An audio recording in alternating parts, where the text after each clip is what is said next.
आपके जीवन में भी है कठिन संघर्ष तो माँ ब्रह्मचारिणी की कथा जरूर पढ़ें।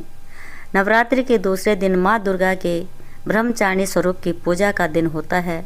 बता दें कि ब्रह्मा का अर्थ तपस्या से है। माँ का ये रूप अपने भक्तों और सिद्धों को अनंत फल देने वाला है। इनकी उपासना से तप, त्याग, वैराग्य, सदाचार और संयम की वृद्धि होती है। शास्त्रों में ब्रह्मचारिणी का अर्थ तप की चारिणी यानी तप का आचरण करने वाली बताया गया है। देवी का यह रूप पूर्ण ज्योतिर्मय और अत्यंत भव्य है। इस देवी के दाएं हाथ में जप की माला है और बाएं हाथ में यह कमंडल धारण किए है। चलिए जानते हैं इनका कथा के बारे में। मान्यता है कि पूर्व जन्म में इस देवी ने हिमालय के घर पुत्री रूप में जन्म लिया था और नारद जी के उपदेश से भगवान शंकर को पति रूप में प्राप्त करने के लिए घोर तपस्या की थी। इस कठिन तपस्या के कारण इन्हें तपचारिणी अर्थात ब्रह्मचारिणी नाम से अभिहित किया गया है। 1000 वर्ष तक इन्होंने केवल फल फूल खाकर बिताए और 100 वर्षों तक केवल जमीन पर रहकर शाक पर निर्वाह किया। कुछ दिनों तक कठिन उपवास रखे और खुले आकाश के नीचे वर्षा और धूप के घोर कष्ट सहे। 3000 वर्षों तक टूटे हुए बिलपत्र खाए और भगवान शंकर की आराधना करती रही। इसके बाद तो उन्होंने सूखे बिलपत्र खाना भी छोड़ दिए। कई हजार वर्षों तक निर्जल और निराहार रहकर तपस्या करती रही। पत्तों का खाना छोड़ देने के कारण ही इनका नाम अपर्णा नाम पड़ गया। कठिन तपस्या के कारण देवी का शरीर एकदम क्षीण हो गया।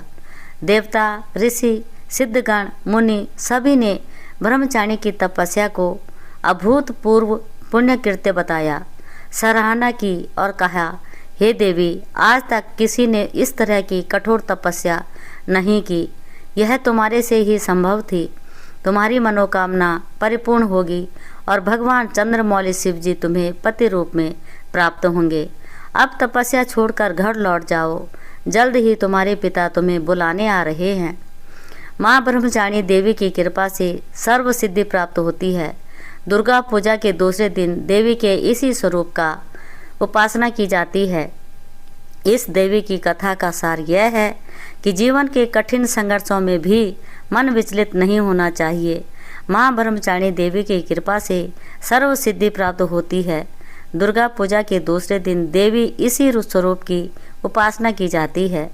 देवी ब्रह्मचारिणी जी की पूजा का विधान इस प्रकार है। सर्वप्रथम अपने जिन देवी देवताओं एवं गणों व योगिनियों को कलश में आमंत्रित किया है उनकी फूल, अक्षत, रौली, चंदन से पूजा करें। उन्हें दूध, दही, शर्करा, घृत व मधु से स्नान कराएं। वह देवी को जो कुछ भी प्रसाद अर्पित कर रहे हैं उसमें से एक अंश इन्हें भी अर्पण करें। प्रसाद के पश्चात आचमन और फिर पान सुपारी भेंट कर इनकी प्रदक्षिणा करें।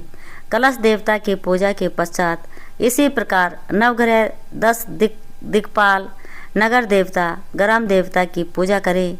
इनकी पूजा के पश्चात माता ब्रह्मचारिणी की पूजा करें। जय माता दी।